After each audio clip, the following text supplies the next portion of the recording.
Sedap ni. Sekarang Marigo dia keluar yogurt free drink.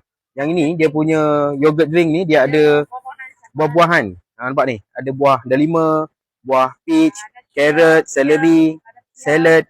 Ini apa? Keledek Fish root. Alright. So kalau korang yang ada masalah gastrik, masalah penghadaman, digestion, antara yang korang boleh beli yang ni. Pun boleh juga, tak ada masalah. Okay. Selain daripada yang ni, kalau korang nak makan yang lain pun ada yogurt drink, tapi kalau boleh ambil yang original lah. Okay. Kalau yang ada mix buah tu boleh, tapi kalau boleh yang macam ni bagus. Sebab dia dah bagi tahu 3 strain of life culture. Boleh lah, yang macam ni boleh, tak ada masalah. Tapi lagi bagus kalau ambil yang plain yogurt. Plain yogurt macam itu, plain yogurt bagus sebab dia pure.